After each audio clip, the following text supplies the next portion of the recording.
It's Monday, September 23. This is the news on PBCJ. I am Simone Absalom.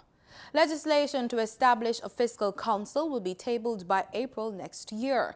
That's the word from Finance Minister Dr. Nigel Clarke. Speaking at a media roundtable at the ministry's office on Friday, Dr. Clarke reiterated the aim of the council. The Fiscal Council will serve to be the final arbiter of Jamaica's fiscal rules. So we have fiscal rules in place that set a debt objective for Jamaica to achieve by 25-26, and it prescribes the fiscal balance that Jamaica ought to maintain in order to achieve that target. But it provides carve-outs for natural disaster events. It provides for make-up clauses in the event that the fiscal outturns are less than programmed, and therefore we need an institution that can interpret those rules and be the final and independent arbiter of those rules. But in addition, the Fiscal Council will make independent commentary on the fiscal policy paper that is laid in Parliament at the time of the budget, which has medium-term projections and a medium-term profile, and it will also comment independently on the interim fiscal policy that is tabled in September of each year, and will be available. It will have access to, by way of legislation, to data from the Ministry of Finance and from other agencies of the government, and will be available to the public, and will be required to make periodic statements to the public about Jamaica's fiscal trajectory and whether government policy, broadly speaking, is consistent with those objectives. The parliamentary opposition has been urging the government to establish the council before the IMF standby agreement ends in November. Dr. Clarke has said international consultants have been engaged to help set up the Fiscal Council. We have had, I'd say, two distinct periods. The first period was generating support for the idea, having public fora, where the public was invited to ask questions, the media, for the idea to be adopted by stakeholders as something that made sense and was credible. And then the second phase was we engaged international consultants a consulting firm that was headed by the head of the independent fiscal institution in Canada. They put in place a series of recommendations.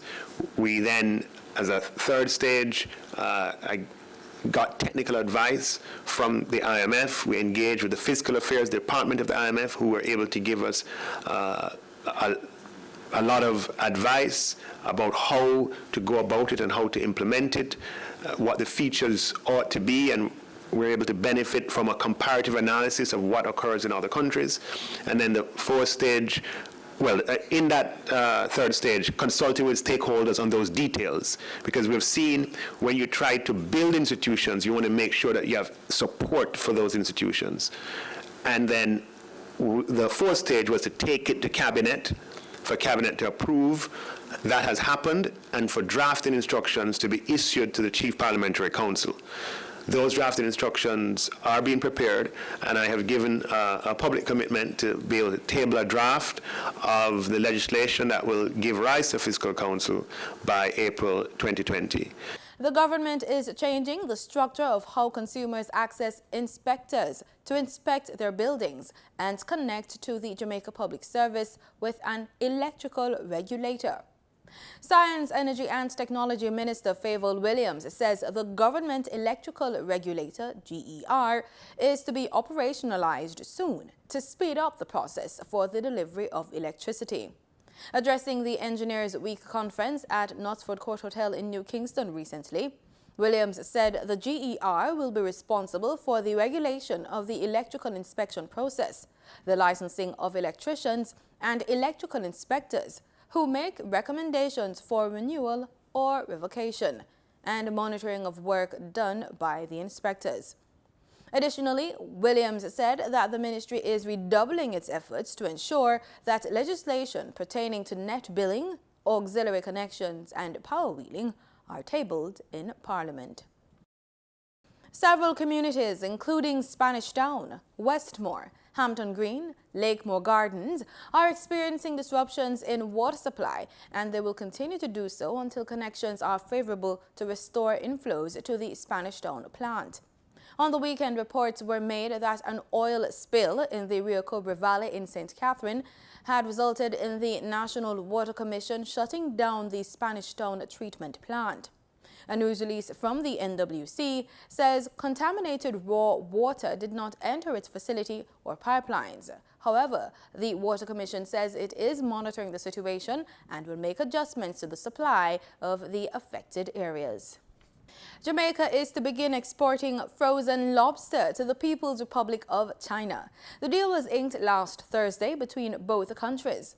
Minister of Industry, Commerce, Agriculture and Fisheries, Audley Shaw, said the agreement is a big step in the right direction because it further expands the market for the export of frozen lobsters into China. He urged potential exporters and other stakeholders to comply with the requirements.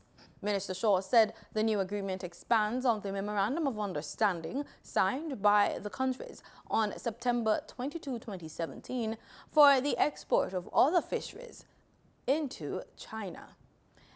Chinese ambassador to Jamaica, His Excellency Tian Shi, who signed on behalf of his government, said that the protocol for the export of frozen lobster is indicative of the country's long-standing cooperation and friendship. He noted that last year, trade between the two countries reached US $600 million, adding that Jamaica's export to China doubled. He said with the signing of the protocol, trade between the two countries will continue to increase. The signing ceremony was held at the ministry's Hope Gardens offices in St. Andrew. It's that time of year again when the tourism sector dedicates one entire week celebrating all things tourism.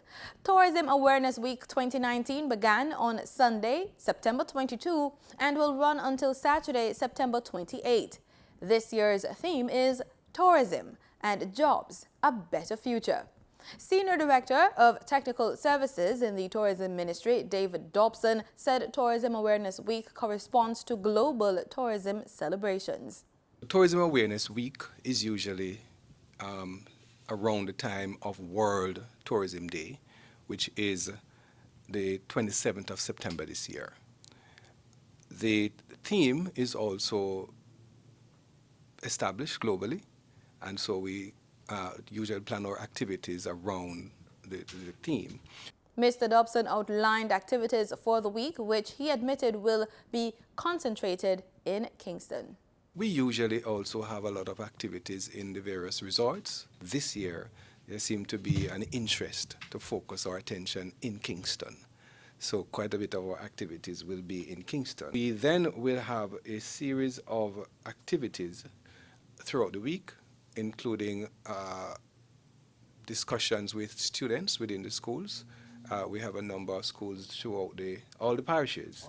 And we have tourism action clubs within the schools, and they will be integrally involved, and a lot of presentations regarding tourism will be made in the schools. Then we have various advertorial on the whole matter of the ministry's human capital development, which is something we want to engage you in discussion on as well, because that is really a flagship program for the ministry, and it is something that we have a lot of interest in. So right throughout the week, you'll be hearing quite a number of activities regarding this Tourism Awareness Week, and we surely hope that Jamaicans will pay attention and learn a little more about tourism, what tourism is doing for Jamaica, and all the potential that exists for more Jamaicans to gain employment within the tourism sector. Leader of the People's National Party, PNP, Dr. Peter Phillips, has once again called on Prime Minister Andrew Holness to convene the long-promised meeting of stakeholders to discuss a national consensus on crime. He says the meeting, which was agreed on between himself and Prime Minister Holness in January, has yet to materialize. The opposition leader made the call during his address at the party's annual conference at the National Arena in Kingston over the weekend.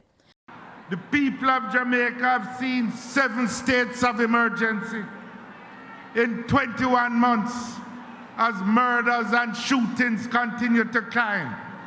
And in that same time, we have had 2 ministers of national security, 3 commissioners of police, and we still can't get a crime plan that the country can line up behind.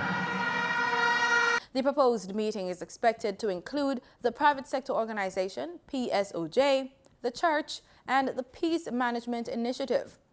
The 69-year-old politician narrowly defeated Manchester Central Member of Parliament Peter Bunting to retain the presidency of the PMP and is expected to lead the party into the next general election, which is constitutionally due in 2021.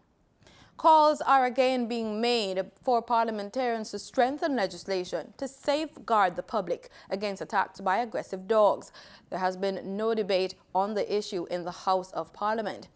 Minister Audley Shaw in July 2018 said that he would be lobbying fellow parliamentarians to do so in the wake of the death of 66-year-old Whittington Cole of Hampton Green in Spanish Town, St. Catherine, who was walking in his community when he was viciously attacked and killed by a pack of dogs.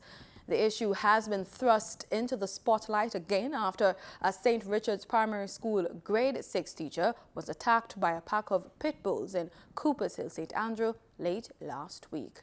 Sagicor Financial Corporation has committed US $300,000 to support recovery efforts in the Bahamas following the passage of Hurricane Dorian. In addition, the insurance and financial services company, which operates in the Caribbean and the USA, said it will provide material and match all cash contributions by its staff and financial advisors. In regional news, Canadian researchers say they may have identified the cause of a mysterious illness which plagued diplomatic staff in Cuba back in 2016.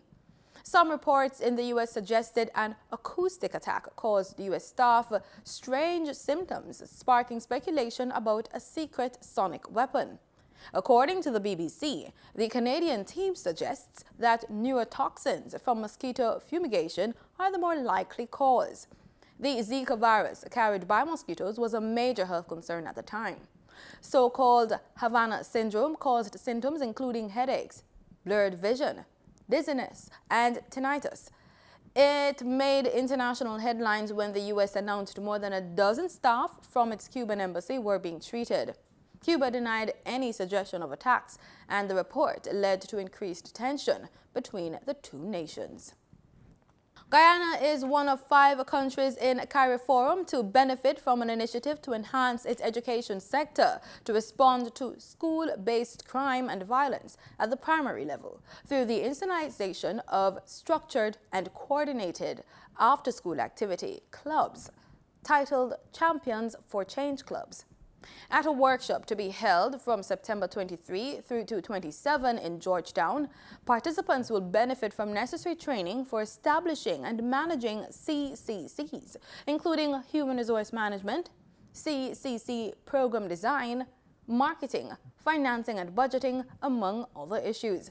The training is a deliverable from the Crime and Violence Prevention component of Cariforum EU Crime and Security Program under the European Development Fund. In sports, young sprinter Brianna Williams' in-camera anti-doping case starts today, Monday, September 23. Because of its private nature, authorities have refused to identify the location of the hearing. It should end on Wednesday. The 17-year-old double under-20 world champion was found to have the banned diuretic hydrochlorothiazide in her system when she was tested at Jamaica's National Senior Championships trials in June. Williams clocked a personal best and a Jamaican national junior record of 10.94 seconds to finish 3rd at the trials to provisionally earn a place on Jamaica's team to the World Championships in Doha, Qatar, which starts on Friday. Nevertheless, she was named by the Jamaica Athletics Administrative Association in Jamaica's team, with the women's 100 meters scheduled to start on Saturday.